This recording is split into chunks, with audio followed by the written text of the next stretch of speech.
بحیثیت صدر و صدور کی آپ نے ایسی خدمات انجام دی جو نہ صرف اہل اسلام کے لیے باعث اطمینان رہیں بلکہ دیگر اقوام پوری رعایا بھی اطمینان کلی حاصل کرتی رہی۔ صدارت العالیہ اور امور مذہبی کے ساتھ ساتھ ان کی جو شخصیت کی اٹھان ہوئی علم کے اعتبار سے، ادب کے اعتبار سے اور خاص کر شاعری کے حوالے سے بھی ان کے خدمات کو سراہا جاتا تھا۔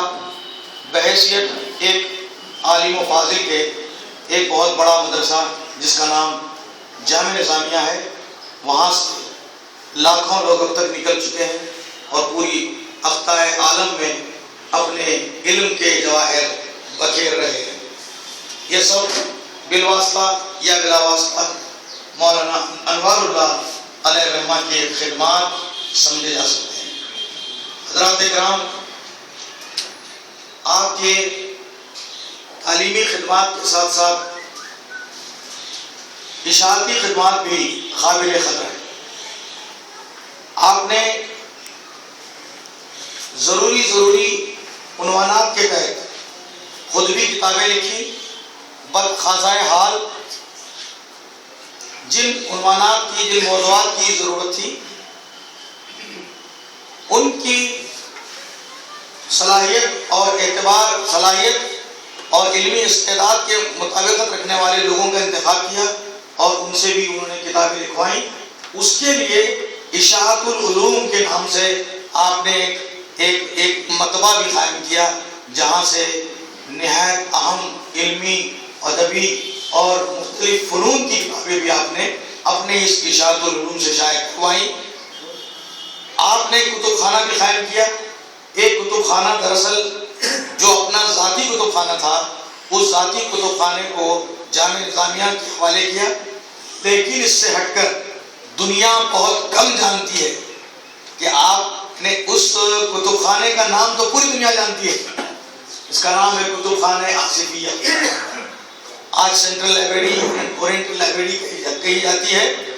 تو یہ کتب خانہ آصفیہ کے قیام کے لیے بھی مولانا انوار اللہ کی بہت بنیادی کوششیں رہی ہیں، بلکہ اس کی وجہ بھی بتائی جاتی ہے کہ مولانا کے پاس ایک کتاب تھی علامہ سکسی رحمۃ اللہ علیہ کی، جو علم طب میں اس کا بہت بڑا مقام تھا۔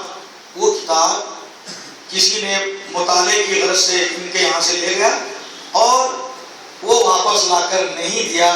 بعد میں وہ اس کتاب کا پتہ بھی نہیں چلا، کتاب گم ہو گئی۔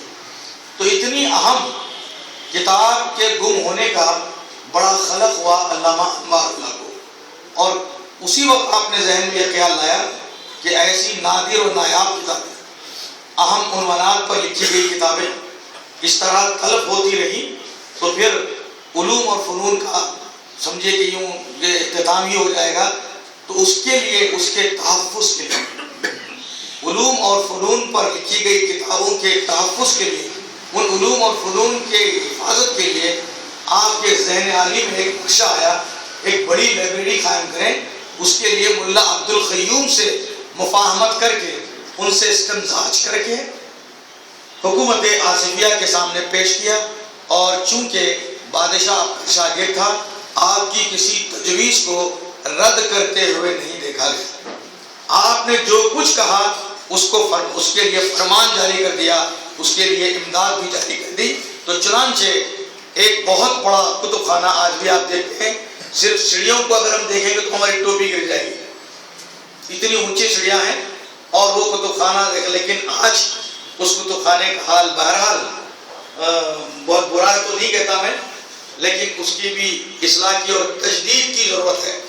تو علامہ انوار اللہ حیدرآبادی کے خدمات میں، ان کے کارناموں میں جہاں دینی مدارس کا قیام ہے، وہیں پر اشاعتی اداروں کا قیام بھی ہے، یہ کتب خانوں کے قیام کا بھی آپ کا شمار خدمات میں شمار کیا جا سکتا ہے۔ لیکن ایک مدرسہ آپ نے بہت بڑا مدرسہ اجمیر میں بھی قائم کیا، اس کا نام رکھا مدرسہ معینیہ۔ میر عثمان علی خان آصف جاہ ہفتم کے ساتھ آپ سفر کیے اجمیر معلیٰ میں. وہاں دیکھا کہ ایک چھوٹا سا مکتب چل رہا ہے، مولانا محی الدین اجمیری اس کو چلا رہے ہیں.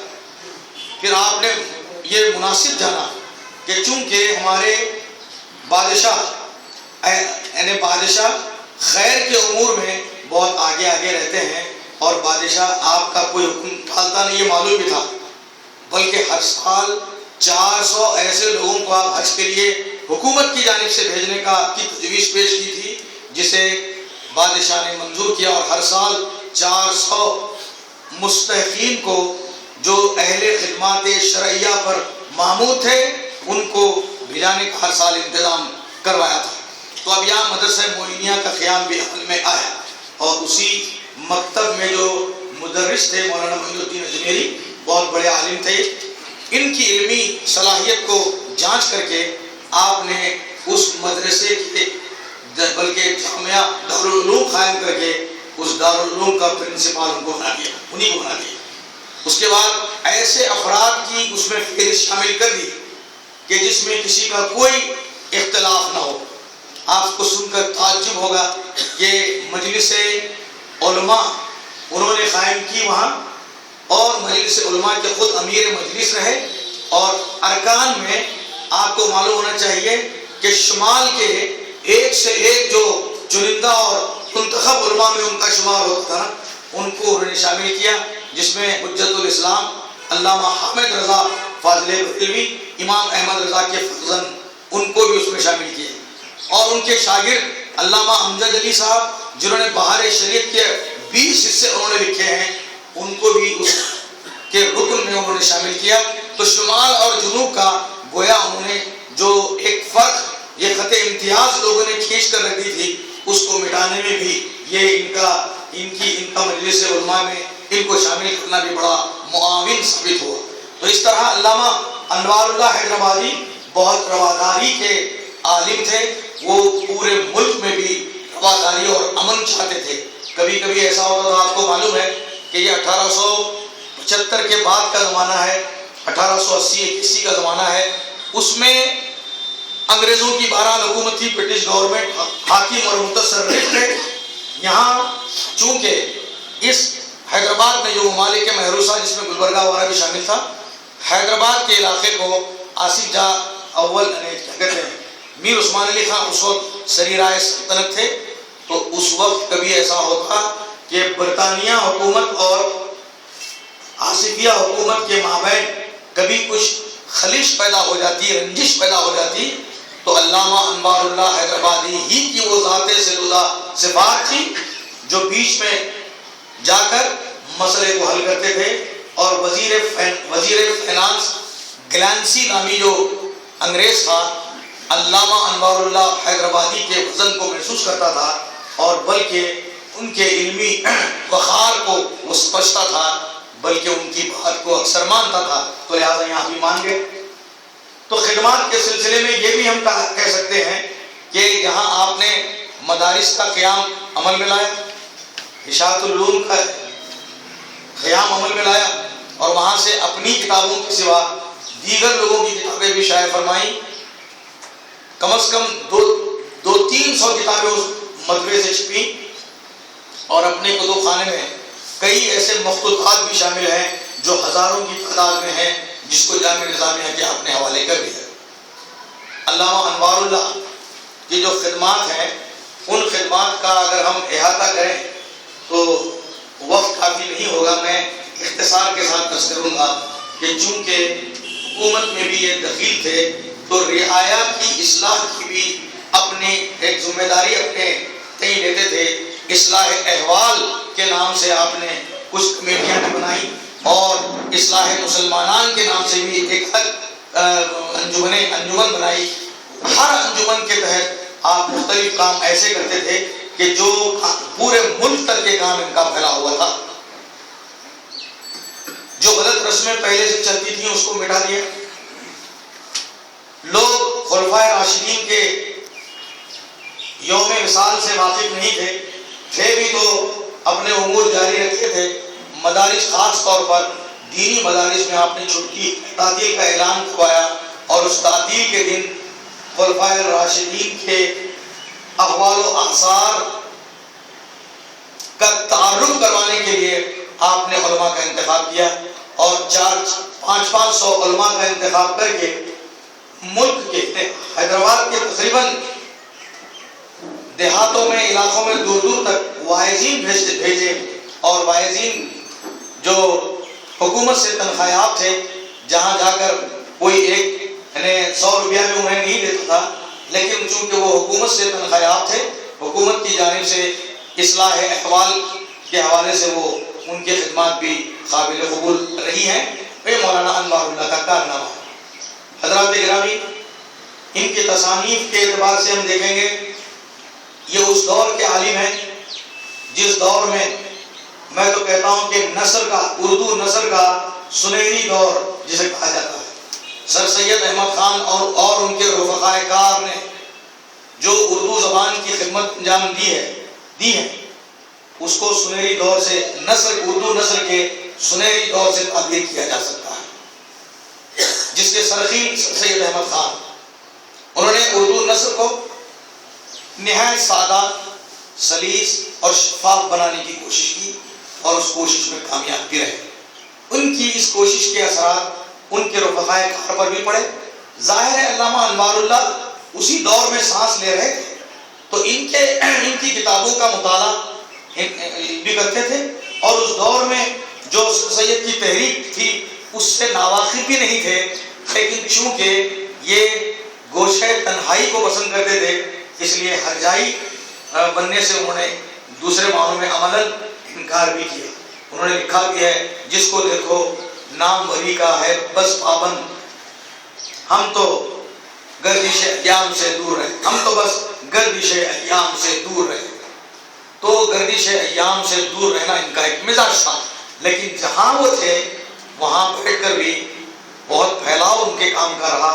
ان کے کام کا پھیلاؤ اس قدر ہوا کہ تعلیمی اعتبار سے، بلکہ رشید رضا، علامہ رشید رضا کا نام آپ نے سنا ہوگا، جمال الدین افغانی کا نام آپ نے سنا ہوگا۔ جمال الدین افغانی جیسی شخصیت علامہ رشید رضا کے ساتھ نہیں۔ علامہ رشید رضا جو مصر کے ایک بہت بڑے عالم تھے، المنار نامی وہ پرچہ نکالتے تھے، القروۃ الوثقی نامی عربی پرچہ نکالتے تھے، المنار نامی انہوں نے تفسیر بھی کی ہے، قرآن کی تفسیر کی ہے۔ انہوں نے جب دیکھا کہ علامہ انوار اللہ حیدرآبادی کا کارنامہ کون سا دیکھا، جامع نظامیہ تو بعد میں معلوم ہوا، کتب خانہ آصفیہ تو بعد میں معلوم ہوا، اشاعت العلوم تو بعد میں معلوم ہوا، مدرسہ معینیہ کا علم تو انہیں بعد میں ہوا، لیکن سب سے پہلے دائرۃ المعارف العثمانیہ، دائرۃ المعارف بھی ایک ایسا دائرہ ہے، ایک ایسا ادارہ ہے کہ جس میں زیادہ تر بلکہ خالص عربی کتابیں، عربی متن والی کتابیں شائع ہوتی ہیں۔ اس کا بھی قیام علامہ انوار اللہ حیدرآبادی نے کیا ہے۔ دائرۃ المعارف کے قیام کا بھی ایک واقعہ بتایا جاتا ہے کہ جب آپ 1305 ہجری میں حج بیت اللہ و زیارت نبی کے لیے تشریف لے گئے تھے نا، 1308 تک نہیں رہے، 3 سال کے عرصے میں بہت بڑا کام کیا۔ وہاں سے انہوں نے کنز العمال نامی، آپ نے کنز العمال کا نام سنا بھی ہوگا اور دینی کتابوں میں حدیث کے حوالوں میں کنز العمال کا حوالہ بھی دیکھا ہوگا۔ تو کنز العمال 500 سال پہلے لکھی گئی 70 احادیث کی کتابوں کا خلاصہ، جو کم از کم 80,000 حدیثیں اس میں موجود ہیں، 19 جلدوں میں مخطوطے کی شکل میں تھی، وہ مدینے کے کتب خانے میں۔ علامہ انوار اللہ حیدرآبادی کی خدمات ملاحظہ ہو، ان کا بڑا کارنامہ جو ساری دنیا آج کنز العمال سے استفادہ کر رہی ہے، اگر علامہ انوار اللہ اس کو وہاں سے نہ لاتے تو پوری دنیا اس کنز العمال سے واقف ہی نہ ہوتی۔ تو اس کو لایا 19 جلدوں میں، اپنے ذاتی صرفے سے کتابت کروا کے، نقل کروا کے یہاں لایا۔ اب اس کتاب کی اشاعت کا مسئلہ تھا، 19 جلدیں کیسے ہوئی، 3 جلدیں، 80,000 احادیث کا مجموعہ، کیا کیا جائے؟ اس کو بھی انہوں نے ملا عبد قیوم چونکہ وہ حکومت میں ایک مقام رکھتے تھے، ملا عبد القیوم سے ملاقات کر کے پیر عثمان علی خان کے حوالے کیا، اس پروجیکٹ کو کے حوالے کیا، تو چشم زدن میں پیر عثمان علی خان نے اس کو بھی منظور کر دیا۔ تو کنز العمال پہلی اشاعت ہے دائرۃ المعارف العثمانیہ کی، بعد میں دائرۃ المعارف النعمانیہ ہوگا، ایک بات ہے۔ گورنمنٹ نے اس کو اپنے قبضے میں لیا، وہاں کے کام کرنے والوں کو، دائرۃ المعارف میں کام کرنے والوں کو حکومت کی جانب سے تنخواہیں ملتی ہیں، آج بھی بہت بڑا ادارہ ہے۔ اور بڑی خوشی کی بات یہ ہے، اسی دائرۃ المعارف میں ہم جس شہر میں، جس بزرگ کے شہر میں ہم سانس لے رہے ہیں، حضرت سیدنا خواجہ بندہ نواز گیسو دراز کی تفسیر الملتخط اب تک نایاب تھی، مخطوطے کی شکل میں کتب خانہ بندہ نواز میں کوئی 10 سال پہلے یہاں غفران مآب حضرت سجاد نشین مرحوم علیہ الرحمہ کے زمانے میں وہ لا کے رکھی گئی، لیکن وہ مخطوطے کی شکل میں تھی۔ آج اسی کتاب کی ایڈیٹنگ ہو رہی ہے اور اس کو چھاپا جا رہا ہے اسی دائرۃ المعارف نعمانیہ۔ تو یہ بہت بڑا کام ہے۔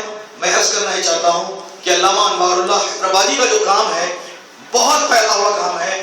اس دائرۃ المعارف النعمانیہ یا عثمانیہ کی جب خدمات پوری دنیا میں پھیل گئی، علامہ رشید رضا کو، مصر کے المنار کے مفسر کو، العروۃ الوثقی کے مدیر کو یہ کہنا پڑا کہ پوری دنیا کے نقشے میں ہندوستان کو اگر کوئی اجاگر کر رہا ہے تو دائرۃ المعارف ہے۔ وہ دائرۃ المعارف کے حوالے سے ہم جانتے ہیں کہ ہندوستان میں بھی بڑے کام ہو رہے ہیں۔ یہ بھی انہی کے خدمات حصہ تھا جسے میں نے آپ کے سامنے پیش کرنے کی کوشش کی۔ تو دائرۃ المعارف میں ہزاروں مخطوطات کے یوں سمجھے کہ طباعت بھی ہوئی اور اشاعت بھی ہوئی اور ترجمے بھی وہاں ہو رہے ہیں۔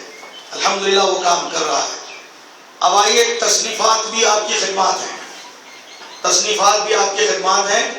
میں آپ سے عرض کرتا ہوں کہ صرف ایک کتاب فارسی زبان میں ہے، باقی 28 کتابیں ان کی اردو زبان میں انہوں نے لکھی ہیں۔ ظاہر ہے آپ کا زمانہ وہ تھا کہ جہاں عربی اور فارسی کا ہی بول بالا تھا۔ آپ کا جو ذریعہ معلومات تھا وہ صرف کتابیں تھیں، اور کتابیں بھی 90% کتابیں عربی اور فارسی تھیں۔ تو جب لکھا آپ نے، پڑھا تو عربی فارسی میں، جب لکھا آپ نے اردو میں، تو ظاہر ہے وہ عربی الفاظ کے مفاہیم کو ذہن میں رکھ کر کے اردو کو صفحہ خرطاس پہ جب اتارا ہوگا تو وہ اردو کے جو الفاظ آ رہے ہیں ان کے اپنے ہیں۔ تو اس طرح سے اردو زبان کو بھی آپ نے کئی الفاظ دے کر کے اردو زبان کو بھی مالا مال کیا ہے۔ اس سنہری دور میں آپ جیتے ہیں جسے سید کا دور کہا جاتا ہے، کہ ڈپٹی نذیر احمد کی بھی کتابیں ہیں، شبلی نعمانی کی کتابیں ہیں، حالی کی کتابیں ہیں۔ ان کتابوں میں علامہ انوار اللہ حیدرآبادی کی بھی اردو تصانیف ہیں، جن میں آپ انوار احمدی کا نام سب سے پہلے میں لوں گا، اس لیے کہ انوار احمدی تو نثر میں چھپی ہے، لیکن اس کے مفاہیم کو پہلے آپ نے دوران خیام مدینہ شریف منظوم مرتب کیا تھا، مسدس کی شکل میں 62 مسدسات انہوں نے رسول پاک صلی اللہ علیہ وسلم کی شان اقدس میں پیش کیے ہیں۔